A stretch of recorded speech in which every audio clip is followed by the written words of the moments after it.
and technology. Focus on Liberia uncovers and showcases the best of Liberia and shows the world the truth about Liberia. We educate, elevate, and promote all things Liberia. We conduct interviews, panel discussions, debates, and more. Tune in to Focus on Liberia on Facebook and YouTube and be a part of the stories that make up the news. This is Focus on Liberia, and I am Dennis Jai. Hello, ladies and gentlemen, and welcome to yet another edition of Tough Talking Thursday on Focus on Liberia. My name is Dennis Jai, and we are broadcasting from Atlanta, Georgia. Elections this year are slated for October 10, 2023. We have the elections timetable, that's the elections calendar, which seems to be at risk because we see some of the things that are supposed to happen now, some have not happened. So looking at an unrealistic timetable, as we'll put it, looking at the funding or lack of funding, and also the biometric technology, things that are supposed to enhance the election, if they are not in place, is election or are the 2023 presidential and legislative elections possible? If elections are not possible and we don't have elections as scheduled, what happens?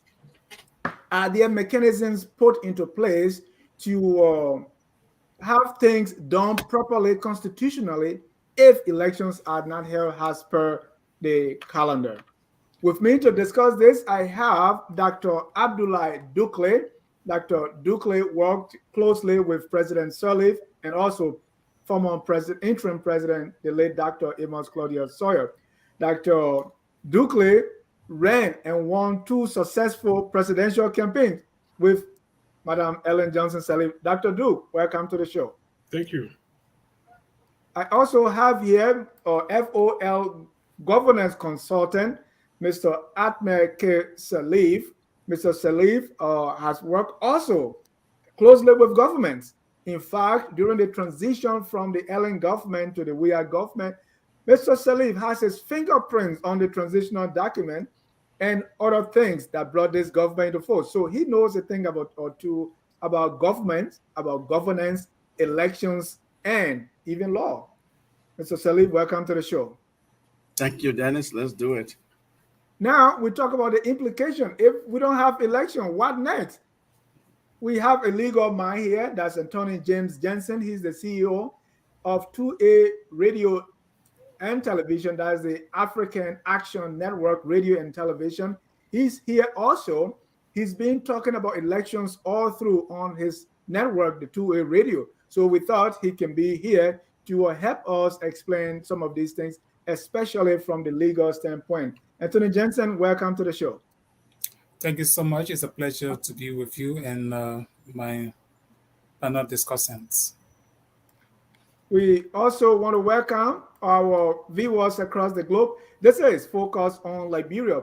People can discuss the politics. People can discuss other things, but here at Focus on Liberia, we give you the meat. So welcome, share the show. We've been going through some problem with Facebook sharing. They have restricted the distribution of our show because of some technical reasons. Because of that, we are urging our viewers to please share the show, invite a friend, and let's get started. Before we get into our topic for today, something happened today in Monrovia. Unity Party political leader and also the standard bearer, that's a presidential aspirant, Joseph Newman Boakai, arrived in Monrovia, and today he met with Senator Prince Y. Johnson, the man who has been known for the past 2 or 3 election cycles as the kingmaker in Nimba County. He is the former political leader of the MDR. He's now the political godfather of that party. He's being sanctioned by the United States for a pay-to-play scheme. They say, hey, every time there's election, he sells. Unfortunately, they were only able to sanction the seller and left the buyer alone. So we're going to go. He's also been in a close collaboration with the CDC government, but it looks like things are getting sour. The relationship is getting sour. And he met with former vice president and also the political leader of the Unity Party, Joseph Newman Boakai in Monrovia. We're going to talk a little bit about that. We have pictures to prove that the both of them met. And as you can see in the photo, PYJ is smiling and shaking hands, and they are discussing. That's what went down today, and it's been in the news. We don't know what they spoke about. According to Mr. Anthony Kessley, a former policy advisor in the VP's office and also a supporter of Mr. Boakai, said this on his Facebook page today. He said the two leaders met, and after pleasantries, the two well-known leaders then held critical discussion on matters of national concern, including the upcoming 2023 presidential and legislative elections. They both, however, agreed that at a later date they will inform the public of the details of their discussion. Mr. Kessley went on, both the former vice president and Senator Johnson promised they will continue their healthy consultation periodically as political events unfold in the country. Dr. Drew, politicians are always talking. What do you make of this meeting? Well, I would say it's a good meeting. First, you have to remember now that VP Boakai was at the Senate, as president of the Senate for 12 years. So he was close to where Prince Johnson was working. So they do have a relationship. And he's coming back from a health trip. So it's good to see him go see him. I think, as politicians talk, it's always good. There's something good in it. Dialogue, I think any kind of dialogue is better than not talking or going on the radio. You see, I prefer this meeting to what happened between PYJ and the president, where, they attack each other from the church, on the radio, they surrogate insulting, calling each other names. You meet, you talk, you say, hey, my man, you know what? I can support you this time. But, let's wait. Let's work. How can we break the news to the people? Because I can't go with you because of the challenges we face. So, but that's discretion. You see, people say, okay, they talk. What did they talk about? They're political leaders. That's, in that sense, I think this was a positive moment. I mean, I wish, Prince Johnson and President Weah had spoken. People are taking their pictures. Nobody knows what they talk about. And then they say, okay, we'll get back to you guys without going through all the drama we went through. Yeah. Thank you. Anthony Jensen, PYJ and JNB, as they are affectionately called, they are having this meeting after talks broke down between President Weah and PYJ, and they have been engaged in what I call Semon's battle. They've been battling out from the pulpit. Why do you think both leaders are meeting? Can you kind of speculate what the meeting is about and what they discuss? Right. As you rightly said, we are observing Liberia's political process. 2023 is a difficult year for that country. Election is about numbers, and it's no secret that everyone will have to reach out to everyone, because without a number or the highest number, the 50+1 vote, no one can become president as per the Constitution of Liberia. But there's something that is clear, and let me say, Prince Johnson meeting with Joseph Boakai is not a finalized decision, and as you rightly quoted. And to add to that, let me just remind every one of us, 2011, if most of you listened to the elections, there was a huge outcry that the election was not free, fair, and transparent. And politicians were meeting behind the scene discussing so that they could challenge the election result. I remember I was part of a group, and the group met at Prince Johnson's house, and they intended to raise a serious issue, drafted a resolution that night. I remember the current vice president was part of that meeting. George Weah was part of that discussion at the time. Reverend Sandy was part of it, and most of the other political leaders were part of the discussion at the time. But Prince Johnson was sitting like he was, in fact, the meeting was held at Prince Johnson's house. And some of us who were just people, playing with people around them, Prince Johnson was very quiet at that meeting. And then I remember CFOS, the then SG, was also at that meeting. I even remember I said, Prince Johnson is not into this meeting. Why are people having meeting to Prince Johnson's house? Prince Johnson did not say a word at that meeting. The next day, they were supposed to read the petition statement at SKD. That early morning, everybody went to Prince Johnson's house again.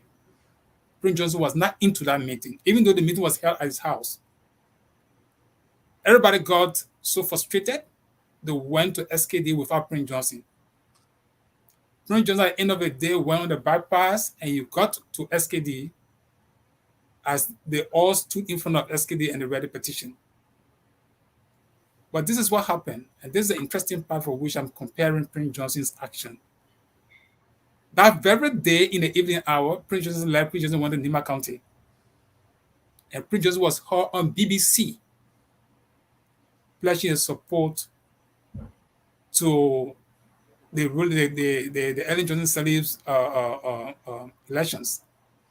So with these kinds of meetings, as good as it may sound, there are other factors involved. Prince Johnson is like he's been sanctioned by the US government.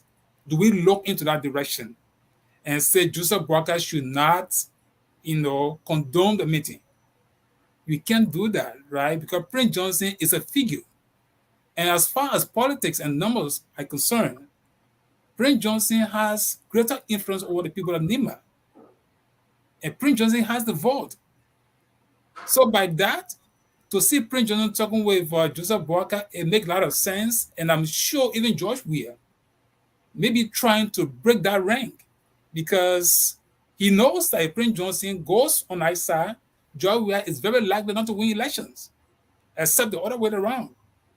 So it's a critical point in Liberia, and all we can do is to discuss it and see what sense we make out of it.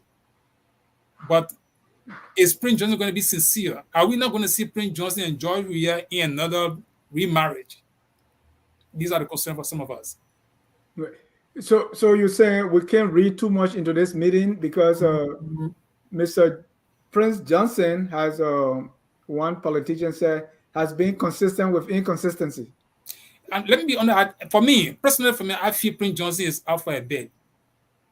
And George Weah gave him the biggest bid at the end of the day. Prince Johnson may either go George Weah's way. Thank you. Mr. Sirleaf, sure. And Attorney Johnson already raised that issue that Prince Johnson is sanctioned by the U.S. Should Mr. Boakai be going into a meeting with Prince Johnson under those circumstances? Because it was for this same reason that Prince Johnson, was not even running, and people try to distance themselves from him, especially when it comes to elections. So there will be more of a backdoor dealing than actually, openly meeting with Prince Johnson and negotiating with him because he's under sanction for pay to play. Why did DMB go into this meeting? Well, I'm not a Prince Johnson specialist or his biographer, but what I know from observing him over the years politically, and then my being aware of the sanction that is under by the U.S. government, I think that, look, like the Douglas said, it's good for politicians to meet because they say all politics are local,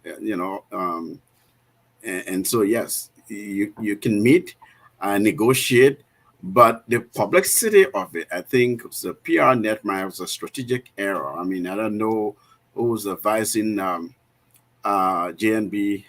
If I were, I wouldn't have encouraged anyone to publicize this because see, the U.S. government sanctions have what they call enforcement implications and enforcement actions on the part of those who collaborate with individuals who have been sanctioned by the U.S. I mean, granted, United States is not Liberia. Liberia is a different jurisdiction. It's a sovereign country. Any Liberian citizen can exercise, has a constitutional right to associate with another Liberian citizen. And so that's fine. It's particularly they're political leaders, they're well-known individuals in the country, and because of strategic reasons, strategy in terms of what we all know, the Nimba County factor and wanting to win, right? So in that respect, yes, you can meet. But I think it was a strategic error on the former vice president part for his aides to have quickly published that meeting, and it's all in the media now. It might get the attention of the U.S. government, and that's not how you want to start. Because if you want to show contrast to President Weah, this elderly state person with experience, and you're here to change the way foreign policy, domestic policy is happening, governance is happening in the country. You start with an individual who is notorious, who has a notorious record, checkered record, and who is sanctioned. I think that would be problematic. So they have to do some damage control from that in that respect. But I'm not condemning the entire meeting. I'm not saying it shouldn't have happened. It could have been a very tactical way of engagement. Mr. Salif has, in the words of Mr. Cummings, he has a big tent. Could you be operating this big tent as well to allow everybody to come in? Yes, but okay, so usually tents, you don't see everyone who's associated with the tents. Some people associate with the tent from a sort of, from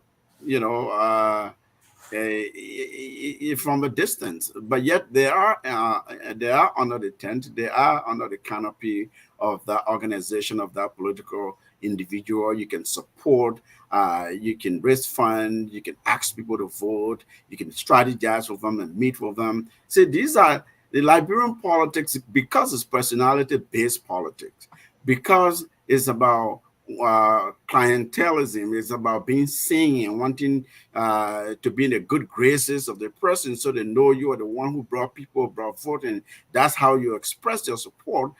People make everything public. But politics, look, 40% of campaign politics is done behind closed doors. The 60% is why you see rallies and things like that. And I can say 100% of it, when you go to the ballot box, it's just between you and your conscience. You vote for who you want to. You may have supported Dr. Dukley publicly, and then you go to the ballot box, you vote for Jensen. Dr. Dukley, maybe this is to prove a point that you probably can get to the executive mansion without going through Prince Johnson. And what we heard that Prince Johnson is no longer the political leader, but he's trying to, what people are speculating, he's trying to push his political son, Representative Jeremiah Count, to be Wakai's running mate. From today's meeting, do you see any reason to think that speculation may have some validity? Dr. Duke. We can hear you.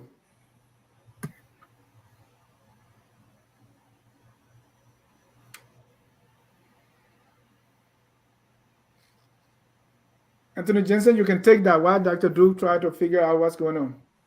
There was a question again, please. Yeah, the question is with this meeting now, Dr. Duke, are you there? This meeting, maybe proves that Prince Johnson, you can't get to the mansion except you go through him. And, there's no secret. Prince Johnson is a factor into Liberia's body politics, despite sanctions, despite all that is going on. And I think the contributing factor is that Liberians, particularly those in Nema County, they see Prince Johnson as the redeemer. Prince Johnson has won successive elections. If Liberians were not part of that country, were listening to all of the international politics, it is you and I that understand significantly what U.S. sanctions mean for that country. But again, the United States herself, they know the politics that is playing in Liberia. But I will agree with Mr. Salif. The publicity is an issue, right? And maybe it could have been like, oh, Prince Johnson went to see Joseph Boakai saying he comes from sick bed and those kind of stuff. Yeah. But to use it like, this man, why you think this is being publicized is because everybody knows that when Prince Johnson and there's a fight, if Prince Johnson does not support George Weah, even George Weah himself, I know for now he's trying, how best can I get this man back? Liberians believe in Prince Johnson, especially those from Nima County. It is you and myself will be looking at a lot of technical issues, right? But to raise the issue now, there could be a different politics that could step into this game for the Buckeyes group. But indeed, Prince Johnson is a factor. I mean, the Prince Johnson go to Nima, he speak to them. Prince Johnson told George Weah to Nima County. That's how George Weah won election. So if Prince Johnson is swaying the vote towards, we're making our own analysis now, if he's swaying the vote towards Buckeye, there are other factors there. Now, maybe Tiawan Gongolo's factor could be part of that too. Maybe and it's a fact too that Tiawan has already, he being a son of Nima County, is also dividing the vote in Nima County. So there's a lot of things we can be discussing. But for this meeting, I will agree with Salim that I think the publicity was too early for Joseph Boakai. Thank you, Dr. Duke. Can you say something? Can we hear you now? No, we still can hear you. His volume is off, and I think it's even. You're kind of freezing your volume up. But Mr. Salim, one general question is the reason we are even discussing this Prince Johnson trial, people trying to keep away from him, is because of U.S. sanctions. But we all know Prince Johnson is his role in the Liberian Civil War, and what he there's I was just before the show researching and saw a video where he was in that place with the late Walter Allison, the wife of then defense minister. I mean, this guy is notorious when it comes to killing people. But it seems that we have forgotten all that, and the only reason people are distancing themselves from him now is because U.S. says something, and he's something called pay to play. Is that even currently there is a trial of General Mosquito or collecting testimony going on in Monrovia, but nobody is talking about it. Is it because the whole idea of war crimes, those who allegedly committed atrocities, thing of the past, or is it because U.S. force is not behind it? No, it's not a thing. It's not a thing of the past at all. Let me just draw a comparison. I spoke a couple of years ago. I was speaking to an American friend who was a diplomat in Kenya. Remember, after the 2007 election in Kenya, the widespread electoral violence that occurred, the current president, William Ruto, was implicated in that, including the then president, Uhuru Kenyatta, right? I think subsequent other allegations were filed against those two, and they were at the ICC for a long time. So I spoke to this diplomat. I said, well, why are the Americans in a way tacitly supporting these two, and they're not really actively condemning? And then he said, well, who else do we work with? Who's our alternative? Say, you go to politically or diplomatically, you go to bed with the wrong people sometimes for the right results. So the Americans, they understand, they can calculate, like Jensen was saying, politics happens locally. They do understand the political dynamics on the ground. And of course, are very aware of all the war crimes allegations against Senator Johnson. But what has really elevated this issue now is overt political activities in terms of openly well, not open, but it's open knowledge. It's open secret, as they say, right? That he says, hey, you got to pay to play. And he's the kingmaker. He carries himself like that. He talks about himself like that. And so people know that that is not good for democracy. This man is manipulating the political process in this country. And here's somebody who was named in the Truth and Reconciliation Commission report, who has State Department documented human rights abuses against. And this individual cannot be allowed to continue this way. And of course, that have led to the sanction that we're talking about here. So on the U.S. side, on the diplomatic front, we're looking at it as problematic. That's really where my focus is. It's not because there's U.S. Behind it right now. Of course, Johnson is a factor, but the political calculus has changed now. Meaning, like it or not, Gonglo is in the race. Gonglo may not be, I don't know what you think, like has a large national following or may not appear to be that way. But this man comes from Gonglo, a very prominent Nimba family. And, some of his siblings have been in politics in Nimba. His sister was a superintendent. So you can't take him for granted. He's going to split the vote. He's going to split the vote. So what we have there is a marginal number that any candidate will be looking for. In political consulting, we call those the savables. So you have the sins and the sinners. The sins are those who will vote for a candidate no matter what the candidate does, and those who would vote, they will never vote for you even if you give them $1 million. Those are the those are the sinners against you. The savables, like even here in the U.S., you look for the undecided, those who are still on the fences yet. Try to persuade them, try to convince them on your side. So Johnson is just, I think, has overplayed his hand, because right now, I'll submit to you now that I believe the political calculus in Nimba will be different in this cycle. Thank you. Dr. Duke, can you? Yeah.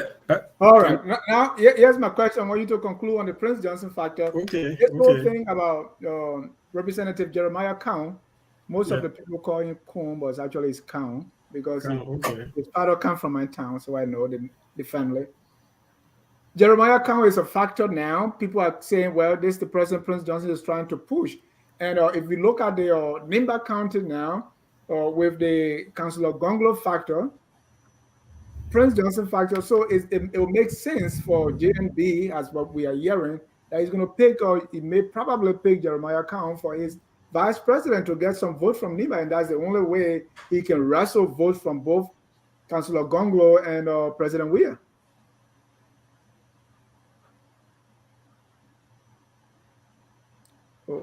Oh, I should allow you to talk that time. Now you're gone again. But let me say something why he getting adjusted.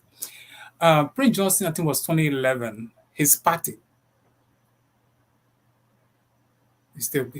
His party decided to remove him as being the political leader of his party. And these folks came to me and we filed an action before the Election Commission.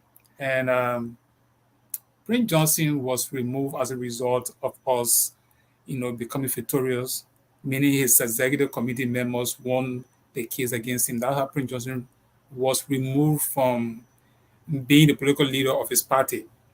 Now, Jeremiah Cohn and Prince Johnson, I think they are traveling on the same road. So with what we are hearing, that Jeremiah Cohn, Prince Johnson wants to lift his hand, all of those things are factors that will divide Nimba. Nimbayans, to a larger extent, they believe in Prince Johnson because, quote unquote, Prince Johnson redeemed them. Jeremiah Cohn and Gonglo is a factor. I mean, there's no even end. He's a permanent son of Nimba. He's in fact in the labyrinth politics. We are only discussing because we see the movement of people on social media or in the public glare, but in reality, there are politicians who are quietly working, reaching out to voters. No one is taking stock of what these people are doing.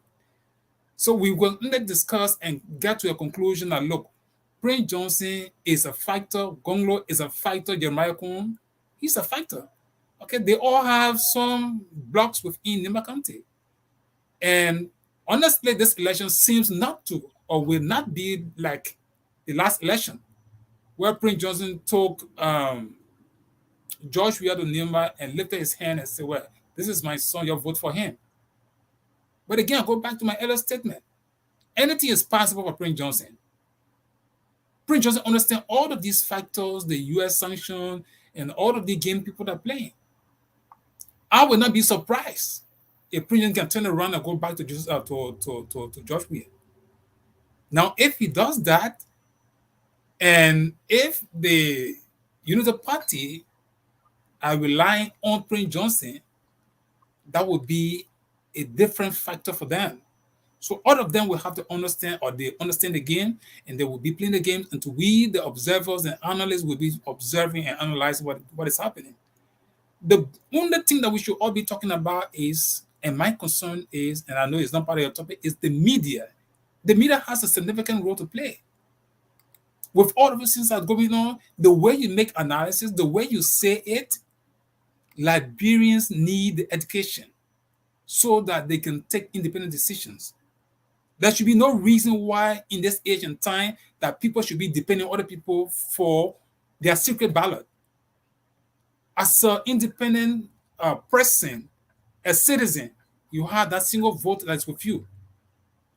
If you can go and make all your decisions after all of the t-shirts and all of the stuff, people should be able to make an independent decision because it is their lives.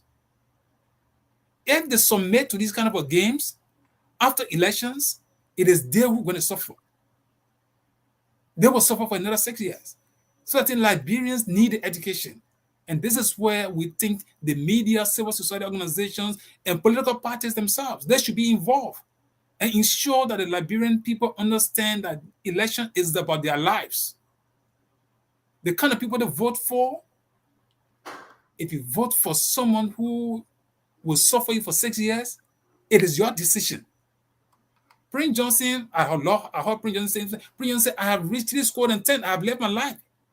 He said that, and I listened to him. Prince Johnson is a smart fellow. That's why all of this now has happened. He's calculating very well. Prince Johnson is calculating so that nobody will attempt to arrest him and make him suffer during his old age. So he's calculating all of those stuff. Now it's not election. People are talking about election, but Prince Johnson is aware that after election is governance. On whose side can he be when he knows that governance is coming? Bring and play all the games and all of these things. Let's assume Joseph Boga wins the election or Cummings wins election. They would think differently. Thank you. So these are factors that we always analyze, but I think Liberians need the education. Thank you. Ladies and gentlemen, if you're just joining us, this is Focus on Liberian. This is Tough Talking Thursday. On Thursday, we talk tough.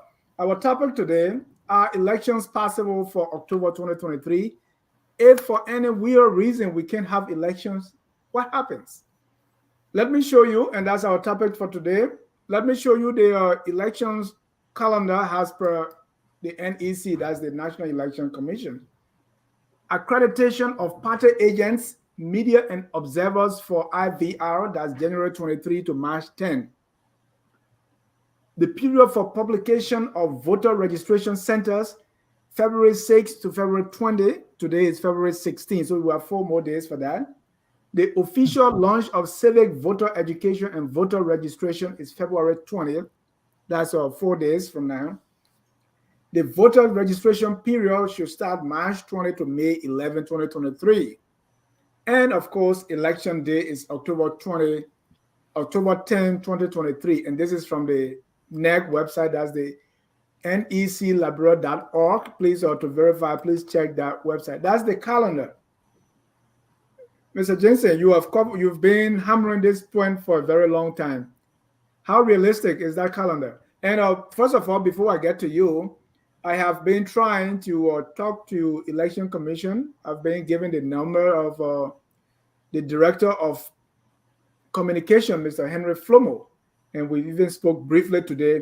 I have asked him specific questions. This has been like a month now. Today, I repeated my questions to him, and I asked Even if he cannot come on to talk, he can give me written response. And here are some of the questions I was asking. How are we doing with the election timetable? Are we behind schedule? Are we ahead? Are we on time? Are there any concerns? What are some of the issues that may cause deadlines to be missed? What's about the vote or the BVR, or that's the biometric voter registration? Has it been tested? Has it been piloted? Are there any concern for a smooth implementation? If that doesn't work, do we have a fallback position? And they are also asking for the money. Do you have all the money you need for the conduct of the elections? How much do you already have and how much is pending? Are there any concern that you may not have all the funding needed? I couldn't get answers for this, and I sent my reporters there today. The office was closed. And so we've been making effort. But from what we learned from people on the ground in Liberia, say, as per the timetable, they don't see anything. Mr. Jensen, Attorney Jensen, is that timetable is it realistic? Well, there's a lot of things we have been observing from Liberia. First thing is the census. It's like they have even forgotten about the census. A very significant issue that should have guided the electoral process. Does it have anything to do with the elections? Why not? How many Liberians are there? How many people of voting age are there in Liberia?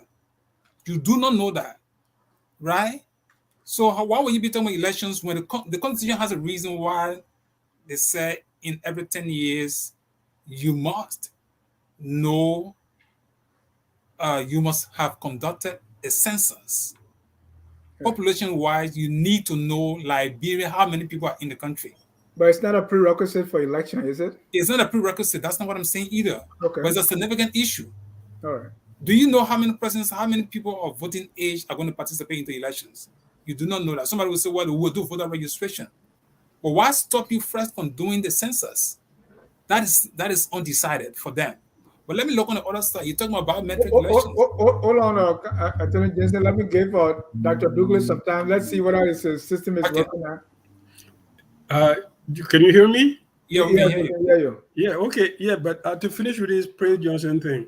All right. I think we put too much into it a little bit. And if Prince Johnson had gone there with Jeremiah Khan, I would say, okay, they went to discuss politics. These two guys work in the same building for 12 years. Prince Joseph used to go through him to see the president. So he came back from a sick leave. Why can't he just go see him? And then, I think the problem is the media. People trying to prove that, oh, yeah, he's on top of things. Yeah. So therefore, they publish things that they not necessarily need to, Cummings went there. They published that before he came, and other people went there. Some people did, So, the publicity is probably the bad part of it. But I don't think we should be seen as, I think Kuhn would have been there if he was about political talk.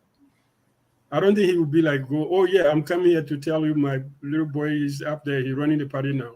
You can take it, I think, I'm giving him a little bit of credit on that. That was not the case, really. That's what I have to say. According to Mr. Cassidy, they were discussing things about elections, right? Yeah, well, two politicians, why not? They discuss elections, All of that is like you teasing people. It's bad media.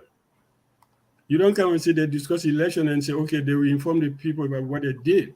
No, just say Prince Johnson came and paid respect to the old man after, upon his return from the US, from his health, and they discuss national issues like everybody expect them to do, and then you stop there.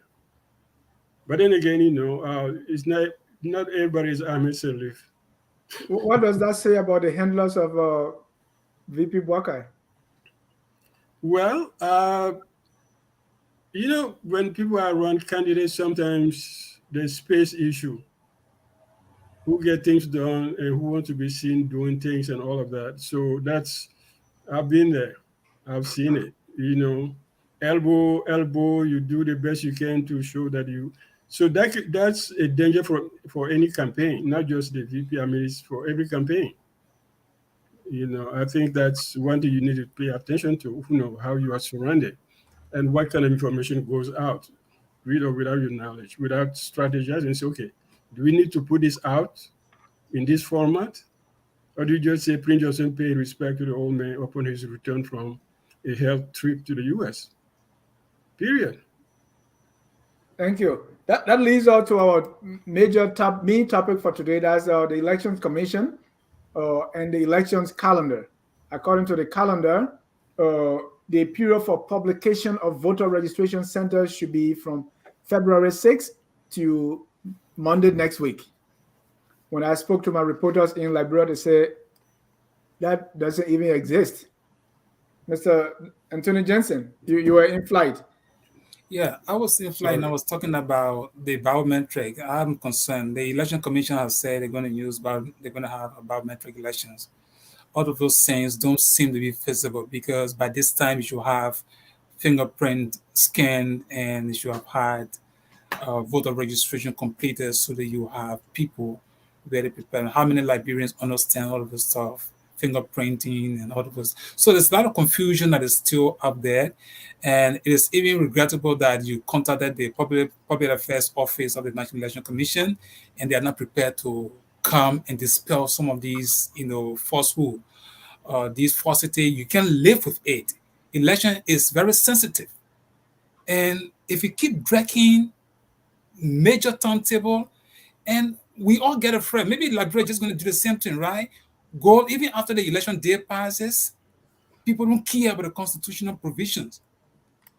That in the constitution not supposed to be tampered with.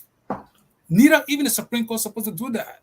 But we are seeing that in the past. So people feel it's easy. You can do it. Nothing happens. The Freemans had a reason why they set dates. When we were doing constitutional law, look, when the Constitution speaks, you are not to erase the A, the THE, the comma, whatever it is. They were drafted as they are. To do any shifting, you must go for referendum. But Liberia is like a country now where people don't have fear. People want to, that's the only reason why people are dragging it. If people are really targeting October 10, all of the activity is spelled out to have completed, they would have done those things by now. But maybe October 10 will come again, we'll push it forward like we did last election. People ignore the extension for a runoff election. They ran into another date outside of the constitutional date. So they're going to do the same thing because the way it's going, the election commission must speak. The chairperson of the election commission must take this job very seriously and do what it's supposed to do. Or else they will have confusion in Liberia again. Will be in the news. And that is not what I think we all should be hoping for. They must do all they can. If they have problems, there are stakeholders, there are people who can help. There are other commissioners over there. And we spoke to Flomaya on our show. Flomaya they all are thinking like election will not be held on time. So the best everybody can do now is hands on deck. It's not about anybody. Political parties should be discussing these matters. It's not about campaign alone. They have a responsibility, every group, every party, to ensure that the constitutional date is maintained. And I think it's not late yet. They all, if for any reason political parties think otherwise, political parties are not even meeting these days. They all feel like they're enemies to one another. That's not politics. Political parties should be discussing national issues like we're talking about election. Why you must should be discussing election, whether it will be held on time or not? Is that because of our interest in the governance process? But on a very serious note, politicians, those who want to contest election, must be thinking about, hey, we have a constitution that should not be violated. So that you be having meetings. Not just, call me Boakai or this person, how to collaborate. No. They should be talking about major issues that will lead to a free, fair, transparent elections. In the absence of that, we just say the keep observing. Okay. Thank you, Dr. Duke. Yeah. You participated in 2 major elections. Looking at the timetable, what jumps out of you? What jumps at me is that the day after the inauguration of the president in 2018, the election commission should have started working on the next elections. I agree. Like you put a president in the chair, you say, okay, we're going to start working tomorrow to prepare the next elections. So we shouldn't be here. We shouldn't be talking about these things. We shouldn't be talking about IDs and, but voter registration. This is like, you know, they say governments can fail in many ways. Sometimes it's leadership thing, and sometimes it's the atmosphere that you create, and everybody seems like, oh well, we don't care. Nothing happens. If you do something bad, well, this is Liberia. Who cares? Tomorrow we're going to find another day. We sat down to allow the constitution. I mean, the constitution to be violated many times. You said it, Jensen, about those by-elections. Mm-hmm. They just forgot about them and say, "Oh, we don't have money." You don't. Right. Government does not say we don't have money to conduct election. That's not a choice. But we let it go. Politicians, participate. They pretend like nothing happened, and like now they don't. Oh, they're going to go campaign. They're going to go do meetings and don't do things. But as you said, Dennis, in your opening, the real issue: what are you preparing for? Why are you spending money for? Why are you spending money? Where are you going? You running around, you giving t-shirt, meetings, doing this and that, but the process is not in place. It's like you're practicing a team, preparing a team. You don't know if there's a field. You don't know if there's an adversary. You don't know what's going to happen. Mr. Salif, we saw the timetable. Is that realistic? And I mean, and why are we here? If you believe it's not realistic, why are we at this point talking about it being possible or not? On mute, please. Well, my take is maybe the electoral management body, the National Election Commission, knows something that we don't know.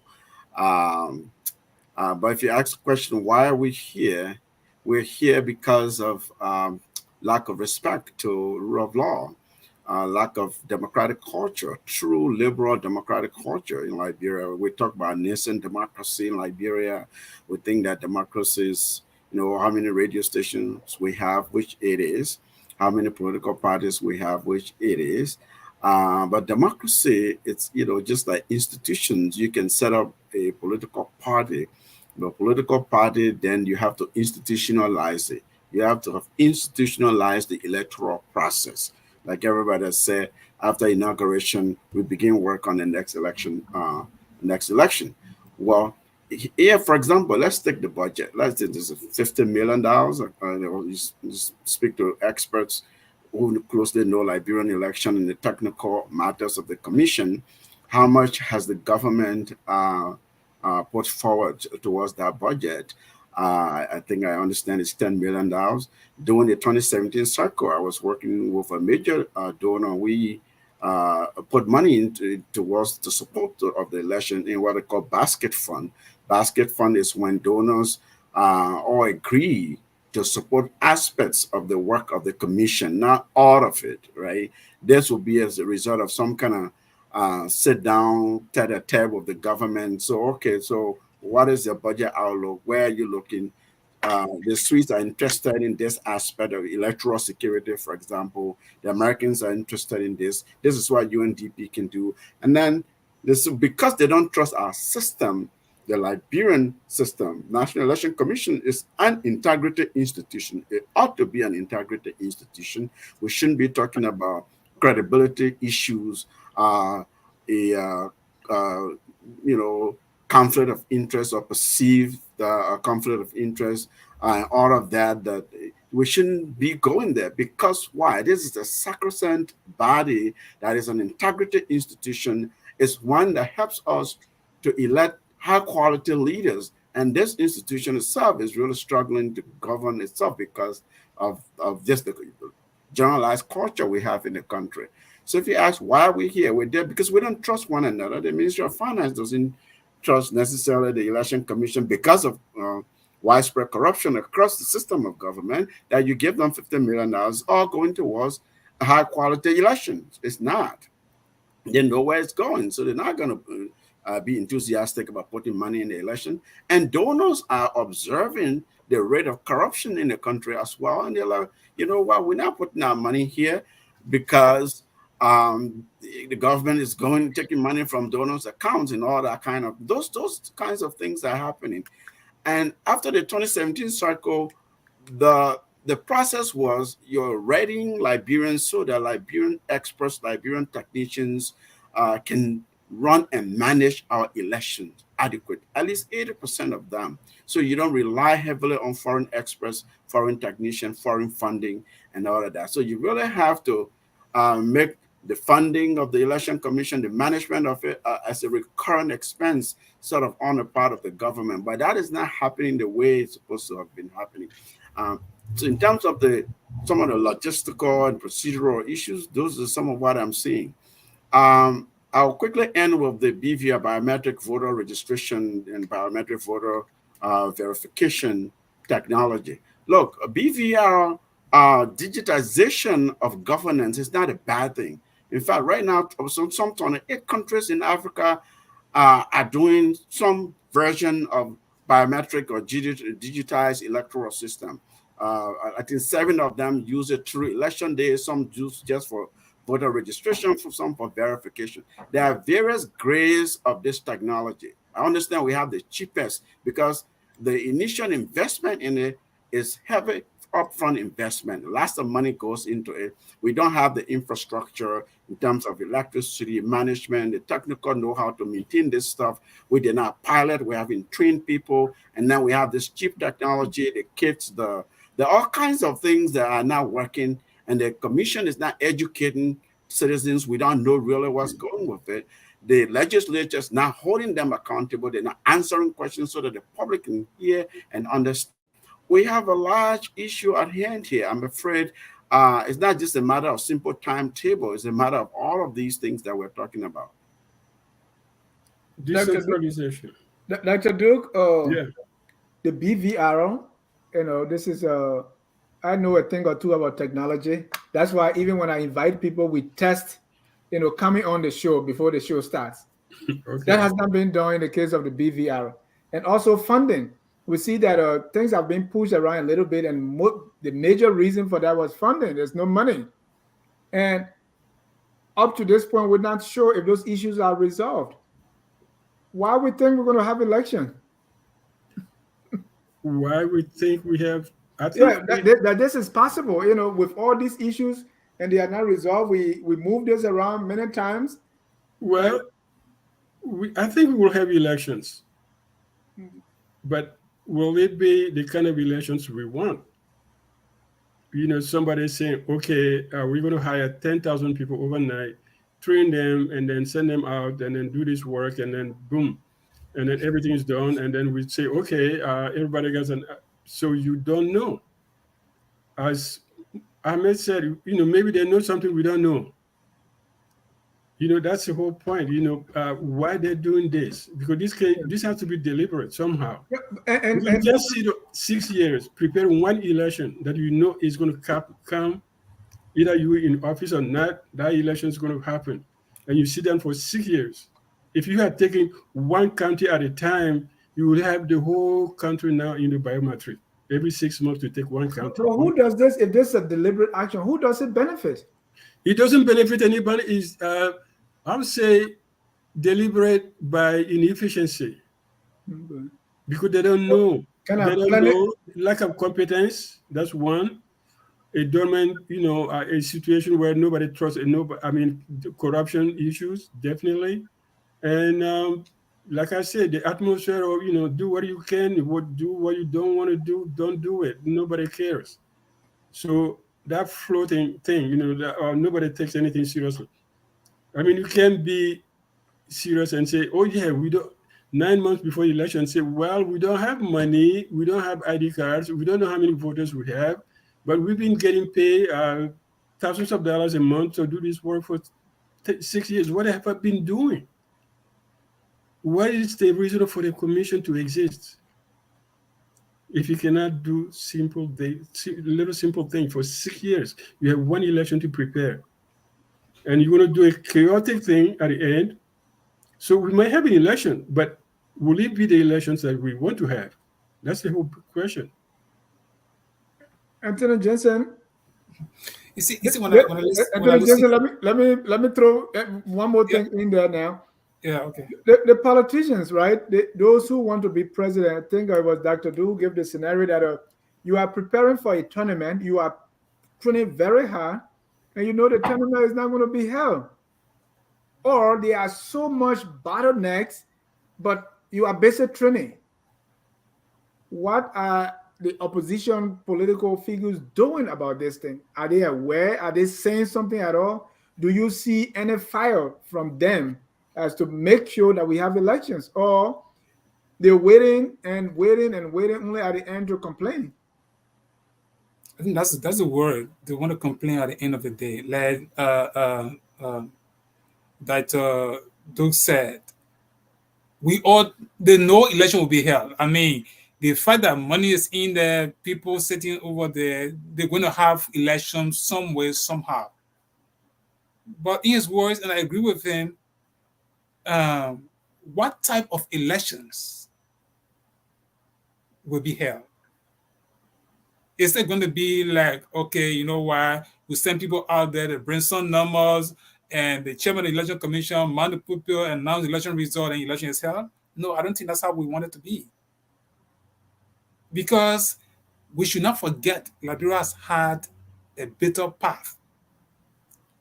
When in the days of Emmett Hammer, when he mounted the pulpit and read election results, all of those things brought Liberia to where it is today. So, like he's saying, and I agree with everybody, even Salih, legislators, they are not asking the questions they should be asking. People are discussing 2023 national budget, right? Meaning that they have not approved institutional budget. So it's like people know the problem, but they're all ignoring it. Because what? That's the reason why society was built in a way that everybody should supposed to respect. If legislators were asking all of the hard questions, the government would be on course with elections and other stuff. If civil society organizations are asking the necessary questions, the government will be forced to do what it's supposed to do. If the media is independent and doing what it's supposed to do, the government also will do what it's supposed to do. Election commission is like, let's face it, the chairperson of the election commission should not be there. I don't know her per se. I'm not against her as a person, but there have been several crowds against her. Why was she maintained? If you fight integrity, free, fair, transparent elections, don't give room for the negative aspect of elections to be spoken about tomorrow. It's not about person, it's about a nation, a country, a people. Now we're talking about, we all are like looking at the timetable and we're discussing, there might be a problem. Well, they may manage elections some way, somehow. That's the kind of thing we are discussing today. But, when last you ever heard lawmakers, there is a committee set up in the legislature, the legislature, committee on elections. What are they discussing? Are they asking the hard questions to ensure that there's a free, fair, transparent election? No. Most of them are thinking about, how to go and campaign. They are not worried whether the process is going to be free, fair, transparent. They are more concerned about now the job that they didn't do for 6 years, they want to get it done right now. Most of them running in their various districts to speak to the people when they should have done that 6 years ago or 5 years ago. So it's a problem. And yes, we all believe that there will be an election. But I think the way you all have started, or the way we have started, we all should not relent. We should keep knocking the doors. The public relation officer you call him again. If necessary, just set one show for him. I know Flumba, I will call him myself and see, my man, you all know what will happen if election is not free, fair, and transparent. Right. So will be chaotic. If I were to ask you a simple question, are elections possible for October 10, 2023? Are we going to have free, fair, and democratic elections? Yes or If you no? ask me a question, I will only tell you that the Constitution must be upheld. How they're going to do that? They have a responsibility placed on them. You cannot change a constitutional date. Thank you. So how they're going to do it is something that we all might be looking at them, and they should be able to tell Liberians we are adjusting. They can adjust their timetable. Realistically, look at things and be able to tell Liberians we can do it this way or seek advice. There are people who are in Liberia. They might not be the loud-said kind of people, but they have experience. They read in our country. Reach out to them. Thank you. Political parties call them and say these are the problems we're having.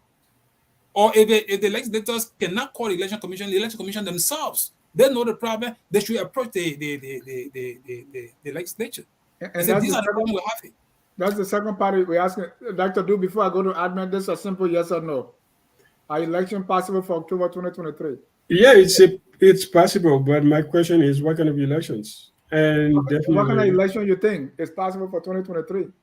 no. If it's rush, something that you're supposed to have done over the years, if you rush into it in 6 months and compact, you're gonna have mistakes. You're gonna have people do make mistakes somewhere, and you don't have time to correct those mistakes, either voluntarily or not. I mean, mistake will happen, and you don't have time to go back and say, okay, let's audit our work. Because if you don't audit your work, you're just working with a draft, and a draft is not a serious document to run a national elections on.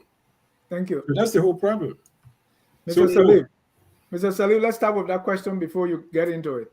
Dennis, no free, fair, transparent, and credible elections are possible without a verified voter roll. We have to know how many registered voters do we have.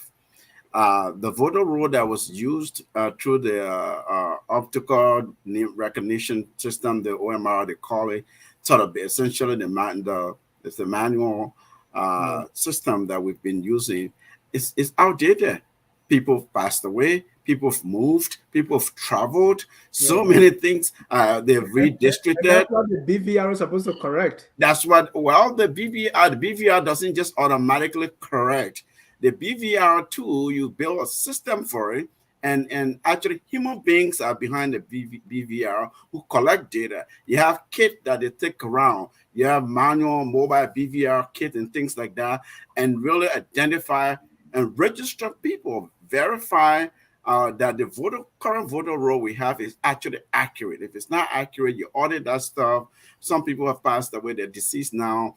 Some have traveled. Now we have young people who are of voting age, and then register those people and have an accurate, updated, verified voter roll that can be authenticated by the political parties, a civil society, all kinds of diplomats, foreign diplomats in the country. And one thing, as you register here, we haven't really been putting that in focus, which is it is the government, the incumbent administration's responsibility. By extension, you will say, oh, the National Election Commission is the government. But it is the government, the president, this administration's responsibility to ensure a free, fair, transparent election. Elections are managed by a government. Elections are funded by a government. Government ensures, provides overarching leadership over an election. If the NEC, the electoral management body, is not competent, they're not doing their work, they're compromised, there's a real and verified corruption because the LSCC, indicted people were killed. So all of that should be taken care of by the government. And they ought to be seen to be really making genuine constitutional efforts to ensure the elections will be constitutionally done.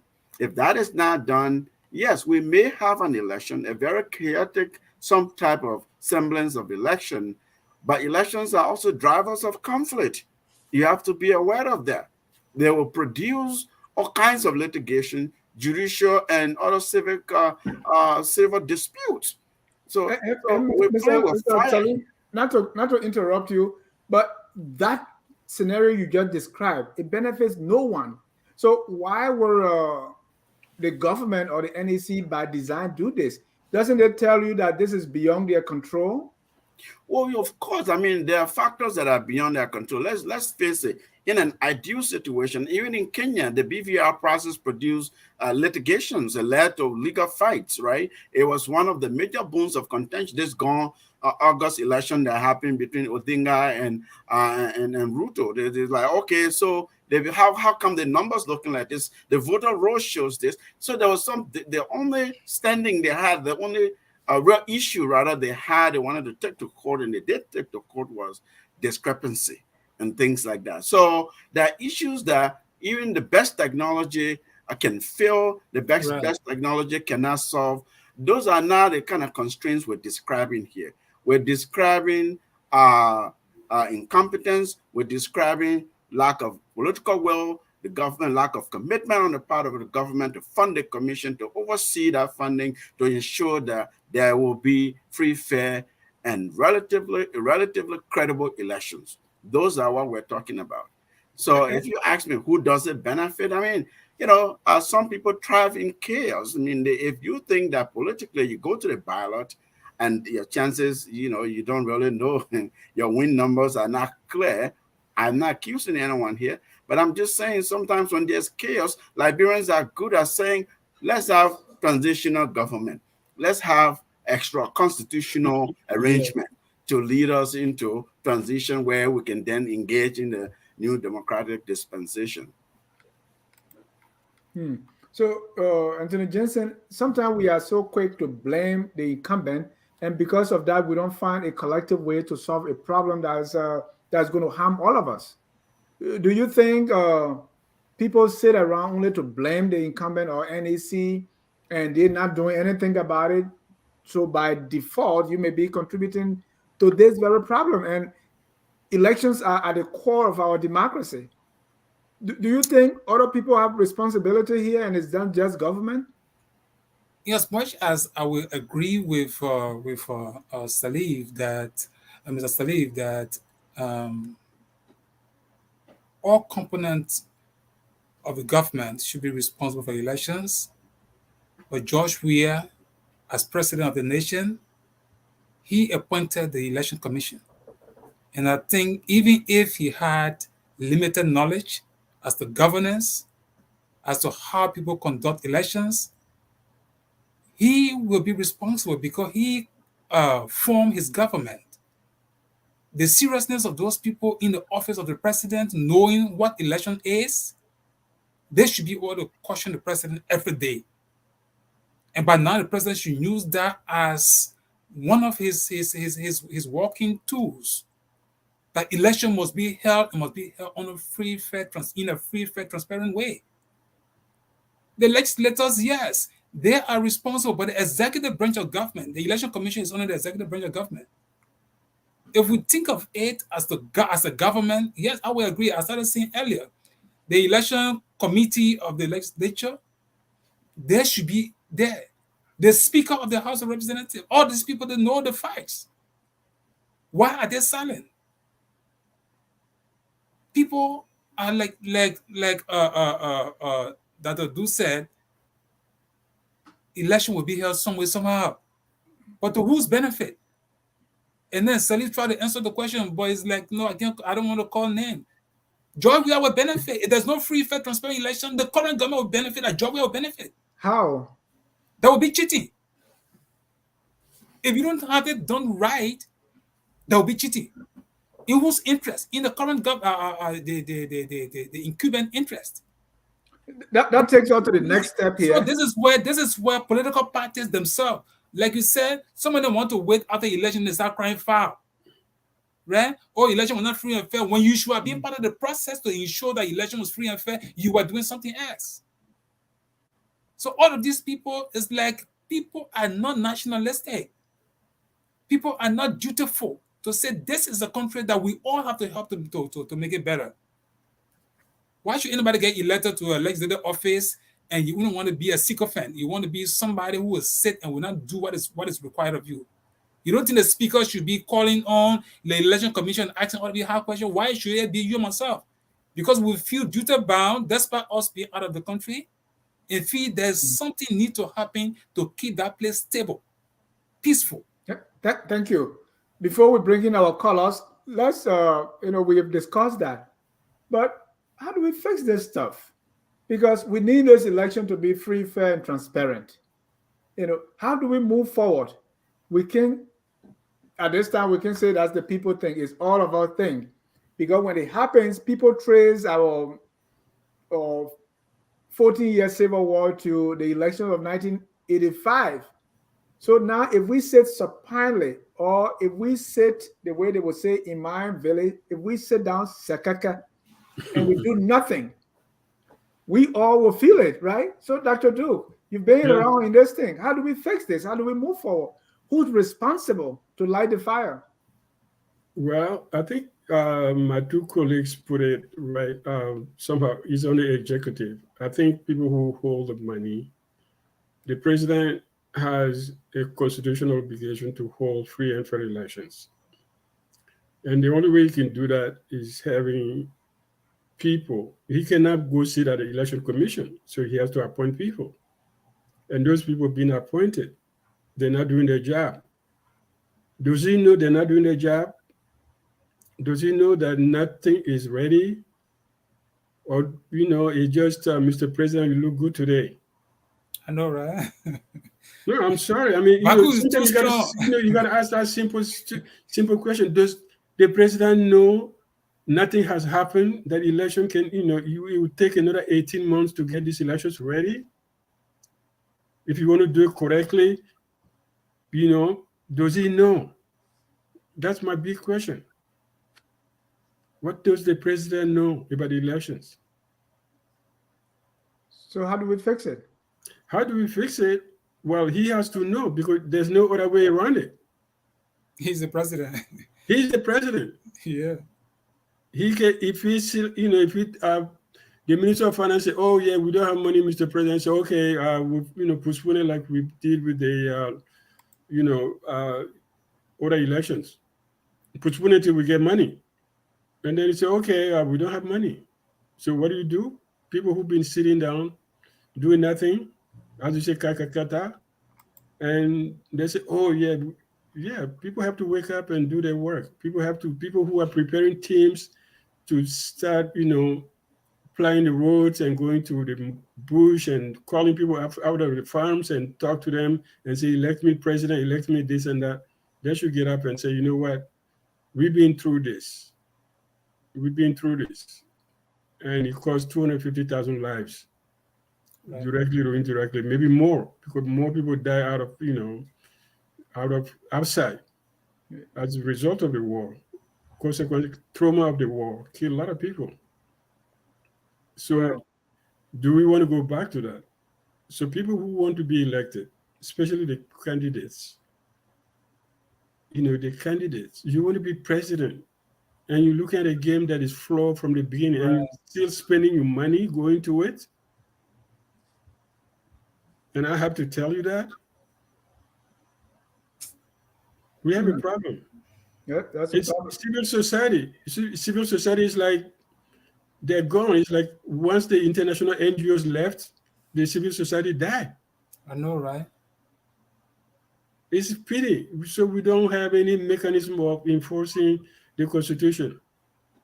We let it go and say, "Oh yeah, my man, they got no money," and then some, 2 or 3 press releases, and then we fall back in line, and then we go to the next violation of the Constitution, and then we go back to the next one until someday it blows up and say, "Oh wow, we didn't see it coming." Yeah, we saw it coming. We prepare it by doing nothing. Mr. Salif, Dr. Du said it. When I was graduating from high school, during our class night, or prophesy, we had, class prophecy, remember? Yeah. So they told me I was supposed to be the UN Secretary General. The war prevented that. So the war did a lot of bad things. I mean, you're still here. You never know, right? I know, right? Yeah, you never know. So here are we again going into elections that is in jeopardy. The free and fair conduct is in jeopardy, and we say, what can we do? Do we put everything on the president and the government? Or political parties are, for a whole year they were talking about who make changes to document, who is somebody suing this person. Now the emphasis is on, we have to collaborate to beat this guy. or who do we meet? We are exchanging all these things. What do we do from media institutions? And as I was saying, the war crime issues going on in Monrovia, nobody talks about it, right? So from media to civil society to political parties to our faith based centers, we all have a role. Our If we, systems, yeah. This look here in the U.S. and in other societies where things are a bit more functional. You sue. You use the system of state, use the judiciary, even the law. The media sues under the Freedom of Information Act. The media sues the court to release certain information that a judge may be holding or the court may be holding, right? The political parties can sue the election commission. They can sue the election commission for what seems to be a lack of information. So if they've missed 2-3 bullets on the timetable that are very critical, you haven't verified voter roll. How are we going to go to election? Can we see what you're basing the election on? Can we see what you're basing your preparation on? If you can't show that, you don't have fidelity to the truth for the public, then we go to court, right? It was something when you give a man, you go to court. They planted the judges, the Supreme Court, they already got people in place to ensure that the election results are in a certain direction. So when you going to court? So I have a friend who says, "But man, this is the system we have. This is the jurisdiction in which we operate. So what do? We've set up for ourselves a sort of a system that fails us. That's so difficult to work in, to make things to work in a way that's ethical, that is based upon integrity. That is where, how do we fix it? Ideally, again, look, the president will have a thing in his office or at his home. Every morning he checks the time. Well, they've crossed this. This is where they are. And we'll call it the responsible aides. It's the finance minister, the people got their money. They don't have money. Let's ask some friends, some donors. We want to have, our democracy to function. We don't have, this is what we've done. We have these constraints. And then the president, the government should communicate that to the citizens every day. Election commission information people, the media people, they should have a media strategy. They should have people who have regular press conferences, release information to the civil society too can sue. Journalists, media can sue, right? So political parties have responsibilities. So look, there are three major functions of political parties, or features of them. Political party and to the voters, their responsibility to the voters, to the citizens, right? Including their partisans and all of that. Political party as an organization. Within that institution, that structure, that organization, they have a system, they have mechanisms that, so they function at that level. And then political party in government. When you're in government, those who carry the labels of the party and they got elected, they represent the party in a way. They speak for the party, they speak to the ideologies and things like that. So they have a role. At every level, they can take action if you really understand it. They have the technical people to advise them, or they have the well-water to do so. But it just seems that things are not really, like, nobody is driven to see Liberia truly move forward.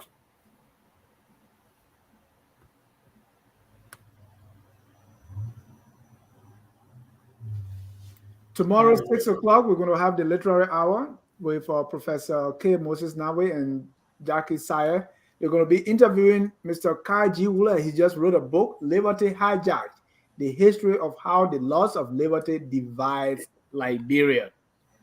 Then Saturday at 7 p.m., we're going to be discussing Chief Justice James J. Dossen, his ethnicity, politics, and religion. J.J. Dossen was Liberia's Chief Justice. He was a vice president. He was also on the Supreme Court bench and also president of Liberia College, now the University of Liberia. We're going to go into this very, very important man, the first indigenous Liberian to become vice president of the country. You don't want to miss it. Then on Sunday, we're going to have Hello Pastor. Our topic will be salvation. The presenter is Reverend Dr. Chandler G. Fremont. We're going to be talking about salvation, asking the important questions, definition and type of salvation. Why does God want us to be saved? Who benefits when we are saved? Is it God? What are the criteria and steps to salvation? The pros and cons. What are some of the practical manifestations of salvation? And what happens if you are not saved? Fire? What is it? Join us with Pastor Chandler D. Fremont on our topic, Hello, Pastor. At this time, let me get some callers here. If you want to join the conversation, the number is on the screen there. That's 605-603-313-6004. The code is 791-403#. Call that number and participate. Our first caller is Mr. Elvis Morris. Mr. Elvis, are elections possible for October 10, 2023? Let's start from there. Yes, it's possible. And the reality is, I want to say hello to you first, even though you just kind of stuffed that question down my throat. Hello to you and your panelists. But also, I want to kind of disagree with what Mr. Jensen said about the responsibility. On whose shoulders does it fall? The reality is it falls on the legislators, because the Constitution gives them the power to accept, or to approve, or to deny the NEC nominee. Mm-hmm. That's a check right there on the president's power. Yes. So if they felt like that person had some baggage, if they did their due diligence, and they felt like they had some baggage, they could have sent that nominee back to the president for a better one. Mm-hmm. Even right now, they can have a vote of no confidence in that in the election commission chairperson. So the legislature you think she's the problem? Well, that's the problem. Like Mr. Jensen was saying, that she shouldn't be there, and she's unqualified. There's some appearance of impropriety that she shouldn't be in that position, which I tend to agree with. But who's supposed to hold the president accountable? The president? No, who's supposed to enforce it first? Let forget accountability. Who's supposed to enforce it that we have free, fair, and democratic election October 10? Is it the House or the president? The legislators. Okay, go ahead. You think the president is gonna ensure his own defeat if he's gonna be defeated? Those who are in the House or in the Senate, they're the ones who are supposed to hold his feet to the fire. That's why you have those different branches of government who are co-equal. So if they're not doing it, and we're talking about oppositions, and you have Unity Party partisans who are in the Senate and in the House of Representatives and Unity Party people, and they're not doing their due diligence to check the president. You got Cummings, jet setting, going to board meetings, and he's running for president as a part-time job. It's only their demise. And I think most of them will use that as their excuse. Oh, if that election would have been fair and free, we would have taken soundly. We would have flooded. Evans, before you go, does the president have a responsibility here? Yeah, the president has a responsibility along with the legislators. They're supposed to be hand in hand with it, because their interest lies within the elections as well. And you can't leave the patient in charge of the asylum. If this man is trying to rig this election, and the legislators and the opposition all leave it to him alone to run it, how do you think it's gonna fare? So constitutionally, they have equal right to also watch and supervise the election process, and they're not doing that. Especially the opposition leaders and people in the House and the Senate, they're not doing it. So if you expect George Weah to do it the best way possible, and then at the end of the day he lose, I don't think it's going to happen. So I just want to make that point. And before I go, one last question to Dr. Duke. Dr. Duke is talking about if election is not held right, there might be war like what we had. When 2005 election was rigged, and most people, it was a consensus that most people agree was rigged, some of CDC, did I say war? I didn't say anything about war. It's not war? No. I never said anything. With all due respect. No. I never said if the election were not held, there would be a war. No, I don't say things like that. People go to court like Grumpy. No, sir. People will have the final say. No. I did not say there will be a war. If the election is not free and fair or perceived. No. You put it something. You didn't say that. What I was saying is the last time we had elections, there were trouble in elections, we had war, right? Not necessarily that this time is going to be war. No, I say we have done that. I said we went through that, so we don't need to go back to it. But not meaning that it's going to happen. Nobody's going to go to war. I said we had that We before had the 2005 election when George Weah was cheated. 1985. I'll talk about 1985. But nobody went to war. So Yeah, the war exactly. was only because of the election. Like Charles Taylor gave his testimony, there were already plenty to come overture before the election. So it was not just the election that caused the war. It was already. And you said the election had no bearing. Yeah, it was not a factor. No, did you listen to the Charles Taylor trial when he said that? Charles Taylor is a convicted criminal. I don't listen to him. I was there. But let me take another caller. Testimony of what happened. So no, Charles Taylor alone does not have the answer as to why we are at war, right? There were other players. Right. When President Sirleaf, when Ellen Johnson Sirleaf and the rest won their seats, they did not take their seats. They said the elections were rigged. And in November, we had the first invasion. So when the war came, they said they were coming. This was NPFL Part 2. In other words, we send Kwangba, you kill him, so we're coming. But there are a lot to go around. Let me take more callers here, Mr. Evans. Thank you for your contribution. Let's take Mr. James Nan Lassa. Hold on, Jimmy. Hold on, Jimmy. Let me take Mr. Lassa before you. Mr. Lassa. Thank you, Dennis. Yes. Yeah, thank you. Look, I just want to make a point to the young man who just left. He's talking about there was cheating in 2005. 2005, neither was Ellen Johnson Sirleaf the eventual victor of the election was presiding, nor the opposition. So this is not a case now. You have an incumbent who is certainly a contender, and it's a completely different case. I don't think it's a far-fetched suggestion that there might be uncertainty. There is, obvious evidence of election fraud.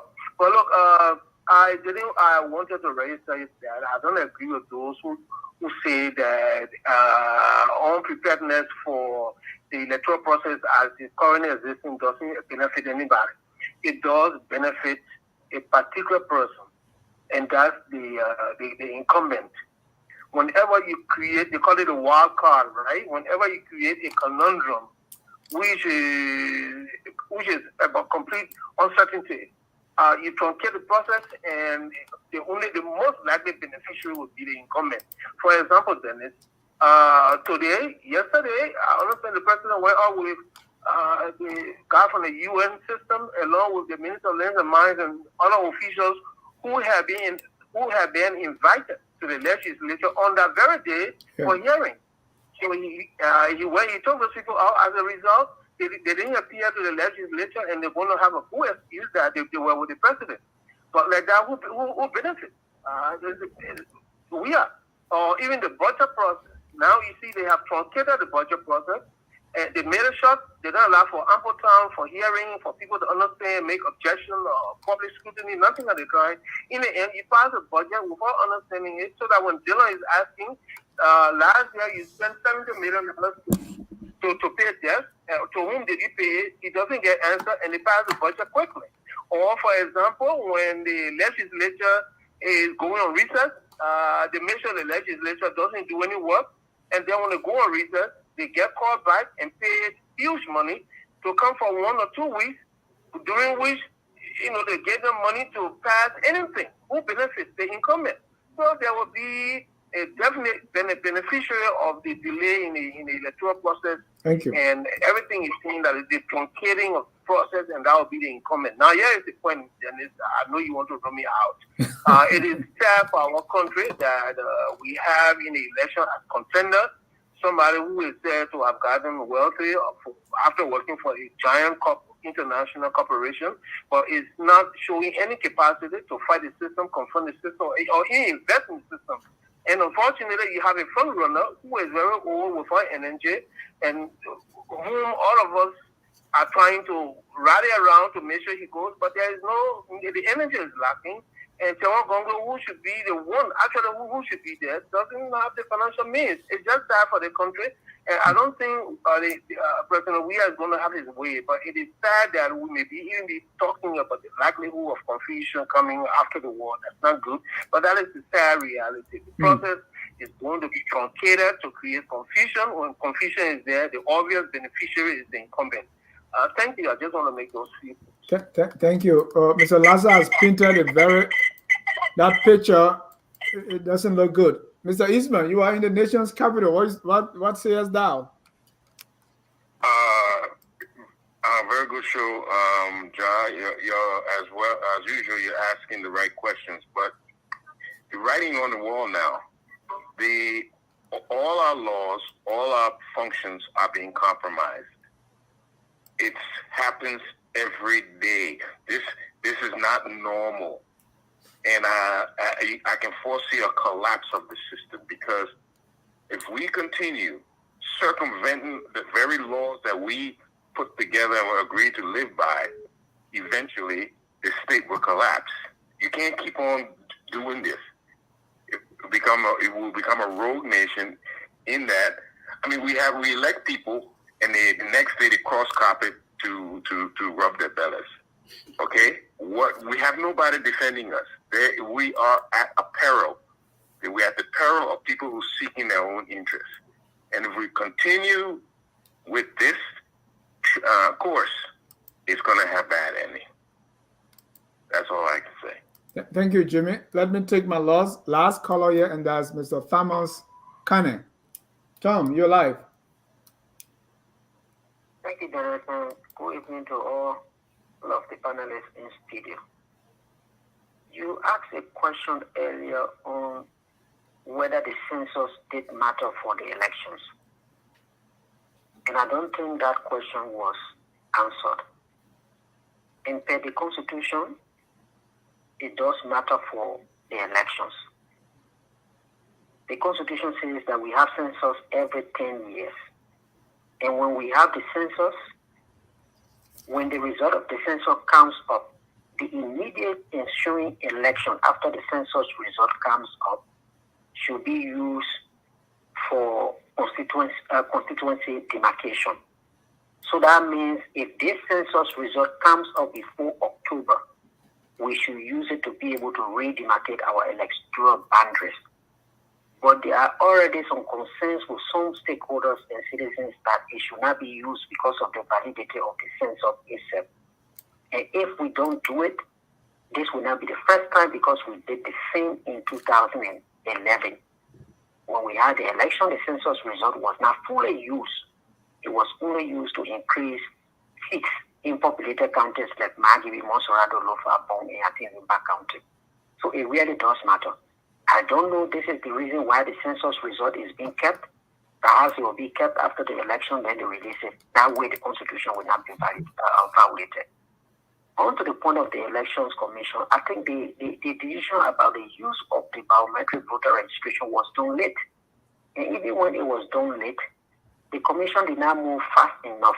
One of the places they wasted a lot of time was the issue of procuring who will even become the vendor for this biometric voter registration technology.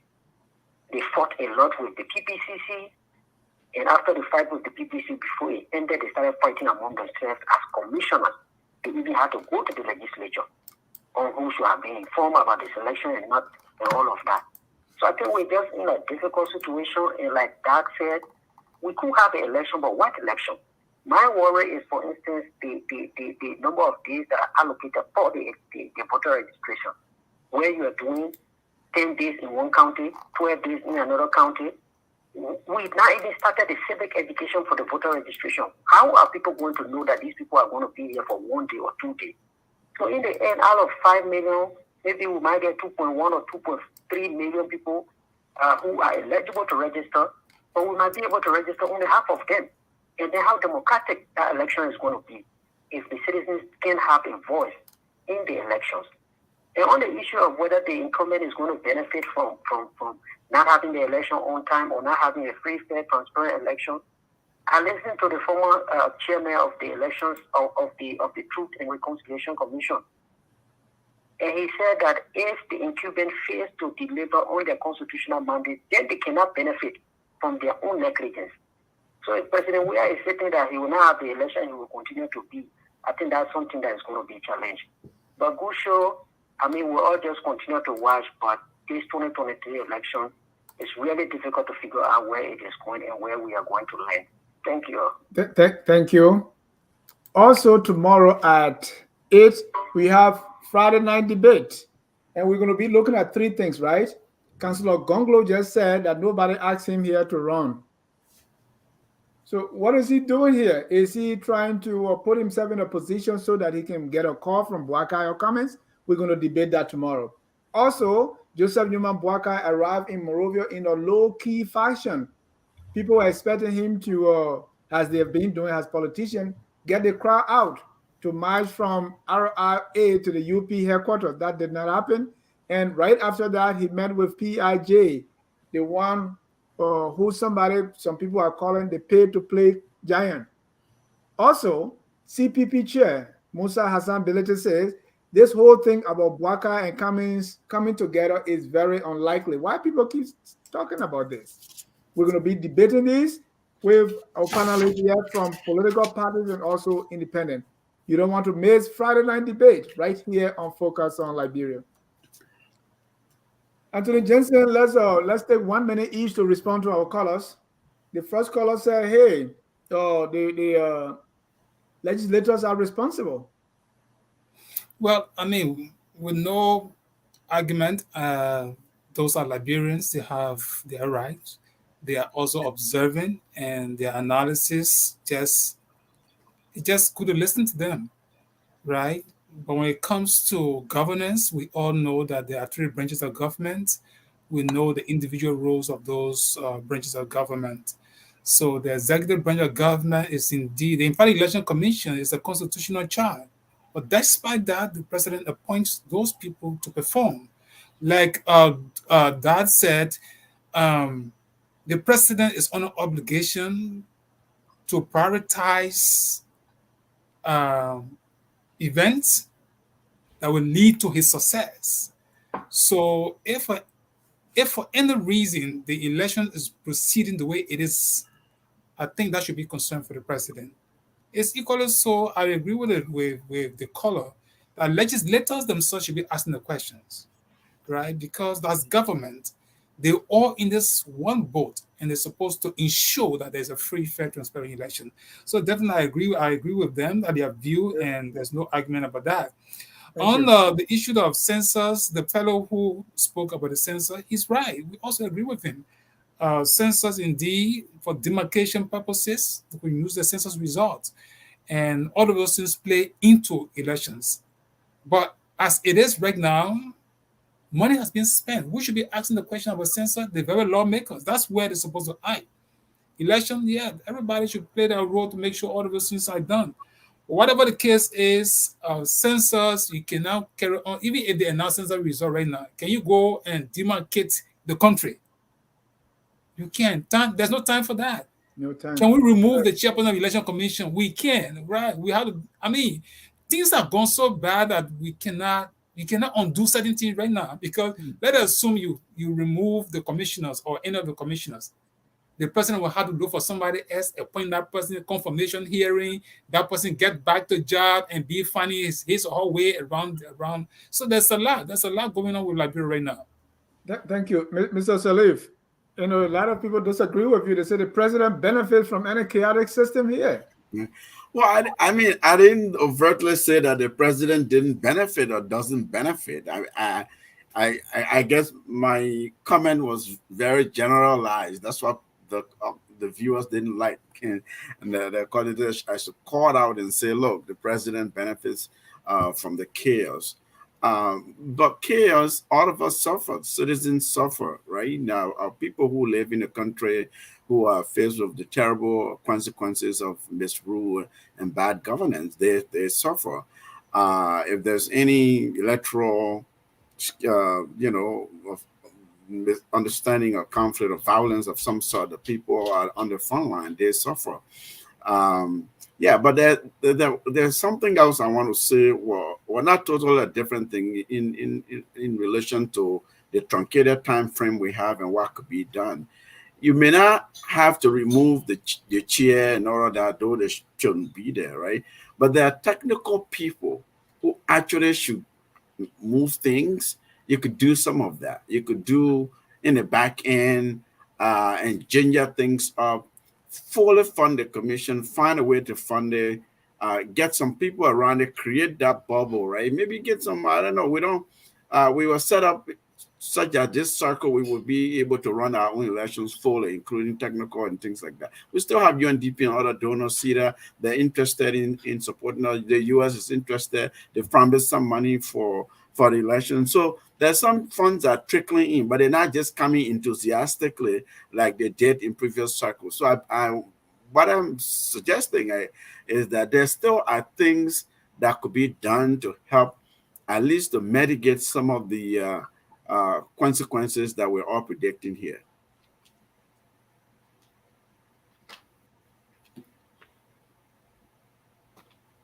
Also, every Tuesday at 7 p.m., we have Abby Tyler's Healthy Living. This is the only health show in all of our diaspora television. You don't want to miss it. No, well, I shouldn't say it's the only, but it's the best. Dr. Duke, Yeah. your response to the question from our callers, and then we can go to our final session. Really, I think my two colleagues really cover the whole field. I don't really have anything specific to say except that, it's going to be messy and somebody has to wake up to clean it up before it gets too messy. I mean, you can push people so much against the wall, take advantage of the system as long as you want, but at some point you have to say, okay, you know what? We're going beyond this decency. There's a limit to malfunction in the government. And you have to be aware of that, we are a government. You are responsible for the whole nation. This whole process is about counting people, right? You technician, Jack, can you give 72 computers to 72 people and say, okay, you take one county, you got 3 months to count everybody, put their numbers, you take ID number from 10,000 to 20,000, and then you bring it at the end of the month and you put it in the system, and we know everybody got it done. Simplify our lives. Yeah, Jamie conducted election using what? Marbles. And he lost anyway. We have to find a solution to make this happen. I think it's crucial that everybody, like everybody says here, we have to get it done. And it's not one person. I asked a question here, and Sam Wallow said, they keep saying that if there's not an election, there will be a constitutional crisis. There will be elections, so let's stop asking that question. But you know why, John, if I may just throw this in, right? I think it's about time that George Weah be informed that when you pass the constitutional date, you are no longer a president. One day after the election day, after October 10, George Weah should be informed that he will not be president. By that, he will ensure that there is adherence of the constitutional provision, and not only George Weah, but even those legislators. Let all of them get to be aware that when you pass the constitutional day, you are no more represented. Senator, except those senior senators. Because so Sam is saying there will be general and presidential elections in Liberia 10/10/2023, and using exclamation point. Emmanuel Brown said to move forward on the Liberian elections come October 10 this year, I think the opposition needs to be proactively involved in the process. They should stop sleeping, or Emmanuel, stop sitting down. Well, every month, every week, there's some tabata going on in Liberia. Tabata in Southeastern language is nonsense, utter nonsense, foolishness. Maybe Mr. Salif saw some tabata this week. Mr. Salif, you want to share?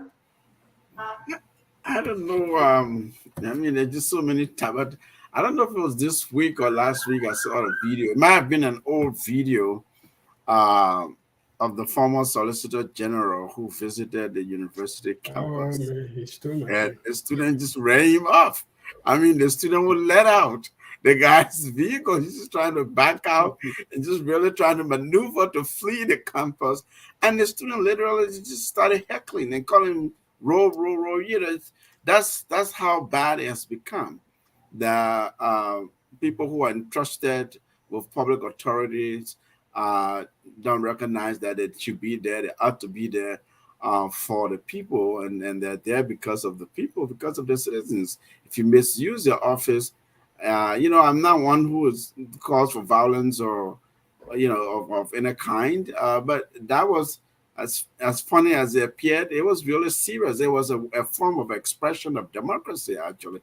I think so. A lot of public officials should take note that if you engage in thievery, you plunder the public's resources, people will notice and they will dishonor you wherever they find you. Thank you. Mr. Dr. Duke, any Yeah. Tabata of the week? That was my tabata.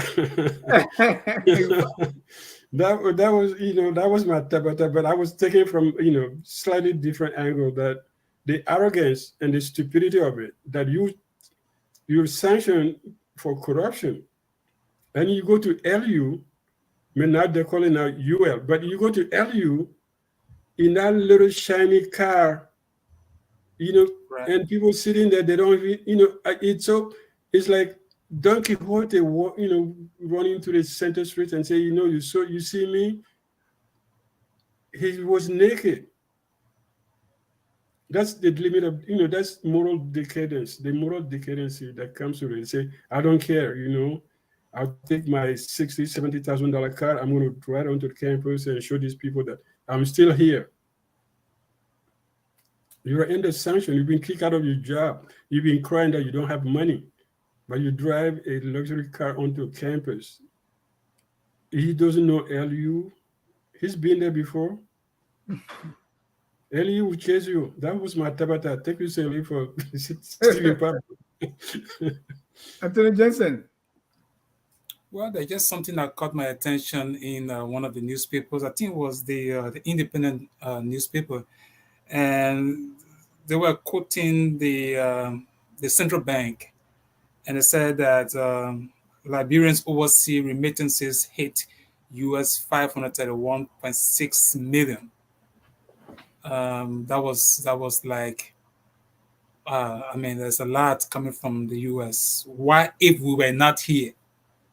I know that 531.6, or 532 million, it just speaks to the situation unfolding in Liberia.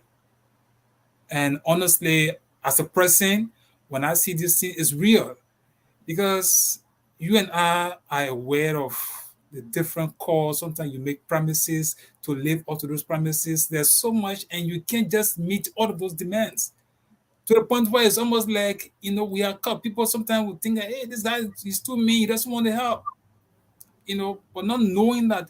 And guess what, John, I don't know, for other people, sometimes the least money you want to send over like $50. You want to send money to Liberia. It may sound like a small money, but imagine sending $50 to 2-3 persons. Every month you have to send some kind of money to somebody. And sometimes there are situations you can't just avoid it. Yeah. Like somebody call and say, look, what, somebody just paralyzed, you hear the kind of news. Who wouldn't want to help such a person? So again, that's something that I just feel like, there's a lot going on in that country, and we just hope that Liberia could be better, so that everybody can enjoy the fruit of their labor. People of age don't even have the job to do. Everybody's like begging because they don't have the way out. They just have to beg. That's not how Liberia is supposed to be. Everybody, men of age, be able to find something to do and be able to survive and help his family. And I think those who in leadership these things should catch their attention. Thank you. My Tabata is saying the whole cabinet going with the president to do some inspection. I'm thinking to myself, okay, if I'm leaving my job, what excuse, I'm working on a very low level here. What excuse do I give my boss to go in the street to dedicate something or inspect one row? And I was thinking, okay, what's the function? I see the finance minister, I see the foreign minister, I mean, what are they doing there? Especially at a time that you're supposed to be for a budget hearing. To me, For that's campaigning. Tabata. And what sort of campaign is that? Political Emmanuel campaign. Broad too has his Tabata. He said, my Tabata this week is seeing Senator Abraham Darius DeLong and Police Inspector General Patrick Sulu in a shameful confrontation of roles that could have been intelligently avoided. That was sad. Yeah, that was sad, really. I saw that myself. It was bad. That was no other respect to the senators themselves, and they didn't handle that issue the way they should have. All right. The police director should not be in the chambers of the Senate, no matter Darius DeLong what he may have done. You can't, when bad governance taking place, you see those things, especially with being around the people. That wouldn't have happened in past legislators. The police director would have spent maybe a few hours in jail. It's not because of the name Darius DeLong, but that was the secret chambers of the Senate. And now you're calling one of the senators that he's on surveillance. Yeah, this man is on the security committee. Then you say he's on surveillance. Then you carry on argument here, there you're not. That was bad. Thank you. I want to thank you, gentlemen, for your time here tonight. I want to thank our viewers for always focus on Liberia. That's what we do. And by far, hands down, the best since 1847. That's a joke. Let's get your closing comments here. Let's go around the room, starting with Dr. Dukley. Let's close. Well, I think we have a very small window to get things done.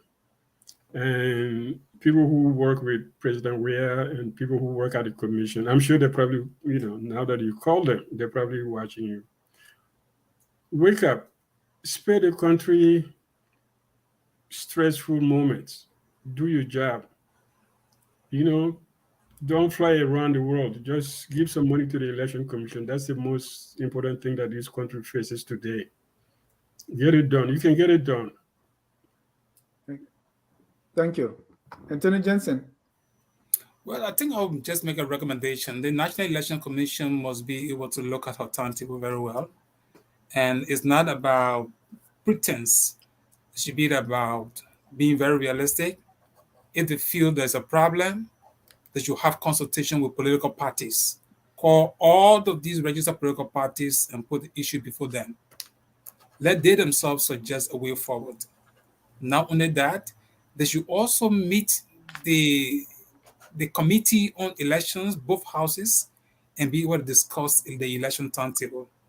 By that, the legislative branch of government. The president, I'm sure they're briefing the president every day, but they have to be very sincere with the president. The president, we must be honest, he has not conducted election before as president. This will be his first time. So he may not know if I may say, the most significant or the seriousness of the elections, and what does to not just the government, but to the citizenry, so that they all can get to be busy. If they need to look at the timetable very clearly and see where they can blend the issues, so they can have, even not a very free, fair, I say very, but they must have a fair, transparent elections. Where Liberians can see this, okay, there were flaws, but yet they managed and they reached this point, and I think we must commend them for that. Thank you. Thank you. Other than that, in that addition, I may say before about the social advertisement you have here today, you're not giving them more time.